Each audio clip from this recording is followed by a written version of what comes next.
I am the Alpha and the Omega, the beginning and the end, says the Lord God. I am the one who is, who always was, and who is still to come, the Almighty One. اور میں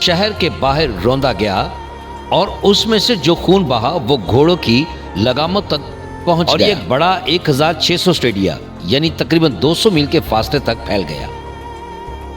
خدا کے لوگوں، یہ ایک خوفناک منظر ہے اور ہمیں یاد رکھنا چاہیے جب ہم مکاشفہ کی کتاب پڑھتے ہیں تو ہم آسمانی اور زمینی مناظر کو ایک ساتھ دیکھتے ہیں۔ ہم فرشتوں کے بارے میں پڑھتے ہیں لیکن ساتھ ہی ہم زمین کی فوج کو بھی دیکھتے ہیں جو اسرائیل پر حملہ کر رہی ہے۔ اس جنگ کی ایک جھلک جو مکاشفہ 16 میں آرمیگڈون کی جنگ کے طور پر بیان کی گئی ہے، جہاں خون اس قدر بہے گا کہ چھینٹیں اڑیں گی اور وہ گھوڑوں کی لگام تک یعنی تقریباً 4 فٹ اونچی تک پہنچ جائیں گی اور 1600 اسٹیڈیا یعنی تقریباً 200 میل تک پھیل جائیں گی، جو اسرائیل کی لمبائی کے برابر ہے۔ اسرائیل تقریباً 200 میل لمبا ہے زمین کے لحاظ سے۔ اب میں اسے سمیٹنا چاہتا ہوں۔ خدا کے لوگوں، اس لیے ہم خداوند کا شکر ادا کرتے ہیں ریپچر کے لیے، اس لیے اسے مبارک امید کہا جاتا ہے۔ آپ میں سے کتنے لوگ جانتے ہیں اس ہولناک عرصے میں زمین پر کوئی امید نہیں ہوگی؟ کیا کسی کو امید ہے؟ تو مبارک امید کیوں کہا جاتا ہے؟ کیونکہ خداوند خود ایک للکار، مقرب فرشتے کی آواز اور خدا کے نرسنگے کی صدا کے ساتھ آسمان سے نازل ہوگا، اور جو مسیح میں مر چکے ہیں وہ پہلے جی اٹھیں گے۔ اس کے بعد ہم جو زندہ اور باقی ہوں گے ان کے ساتھ بادلوں میں اٹھا لیے جائیں گے، ہم راہ میں شامل ہوں گے، ہم اٹھا لیے جائیں گے اور بادلوں میں خداوند سے ہوا میں ملاقات کریں گے، اور یوں ہم ہمیشہ خداوند کے ساتھ رہیں گے۔ تو ہم اسی طرح ہمیشہ خداوند کے ساتھ رہیں گے۔ تو چلے میرے ساتھ کہیں ہیلیلویا۔ مقدسو 1 تسلونیکیوں 5 باب میں بتایا ہے کہ ہم غضب سہنے کے لیے مقرر نہیں کیے گئے۔ اس کا یہ مطلب نہیں ہے کہ ہم اعذار ثانی کا سامنا نہیں کرنا پڑے گا۔ اس کا یہ مطلب نہیں ہے کہ زمین پر زندگی گزارتے ہوئے ہمیں مشکلات اور مصیبتوں سے گزرنا نہیں پڑے گا، لیکن ہم خدا کے غضب کا سامنا نہیں کریں گے۔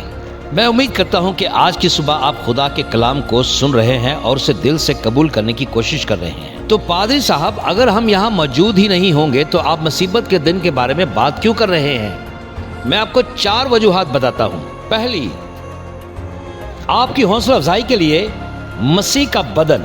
تو گواہ کے طور پر آپ دیکھ سکتے ہیں کہ دنیا تباہی کی طرف جا رہی ہے۔ آپ اسے اپنی آنکھوں سے دیکھ رہے ہیں، یا جیسا کہ یسوع نے نوح اور لوط کے دنوں کے بارے میں فرمایا، دنیا بالکل انہی دنوں کی مانند ہو رہی ہے۔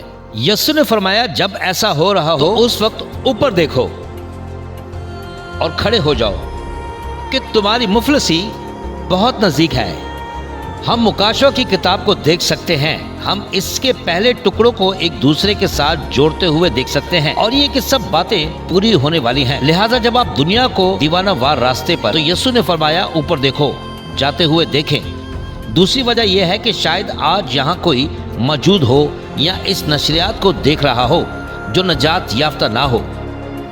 میں آپ سے التجا کرتا ہوں کہ اگر ضرورت پڑے تو میں اسے منت بھی کروں گا کہ فوراً یسوع کے نام کو پکاریں اور وہ آپ کو نجات بخشے گا۔ تو آپ خدا کی عدالت میں کھڑے ہیں اور آپ گناہ کے مجرم قرار دیے جا چکے ہیں۔ آپ پہلے ہی جہنم کی سزا کے مستحق ٹھہرائے جا چکے ہیں۔ لیکن سنیں، آپ کے سامنے آزادی کی ایک پیشکش رکھی گئی ہے۔ تو کیا آپ اس پیشکش کو رد کریں گے؟ کیوں رد کریں گے؟ آپ کیوں رد کرنا چاہتے ہیں اسے؟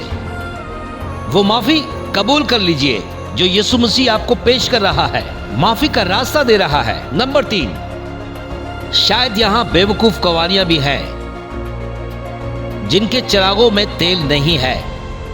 میرا پیغام آپ کے لیے یہ ہے کہ تیل جمع کر لو۔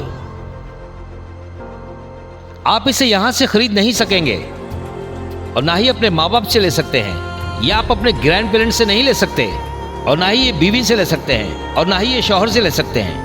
اسے پادری سے بھی حاصل نہیں کر سکتے۔ تو آپ کو خود ہی روح القدس حاصل کرنا ہوگا، خود کی مدد سے۔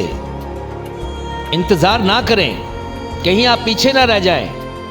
جب شادی کا نرسنگا بجے گا، جب دولہا اپنی بارات کے ساتھ آئے گا، نرسنگا بجے گا، اور یسوع اپنی دلہن کے ساتھ شادی کے ہجروں میں داخل ہو جائے گا اور آپ کچھ دیر سے پہنچیں گے تو دروازہ بند ہو چکا ہوگا۔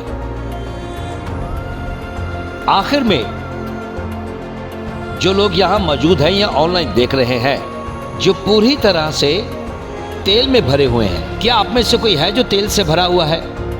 کیا آپ مسیح سے محبت کرتے ہیں؟ کیا مسیح سے محبت کرنے والے لوگ یہاں موجود ہیں؟ کیا کوئی ہے جو اس کی بادشاہی کا جوش رکھتا ہے؟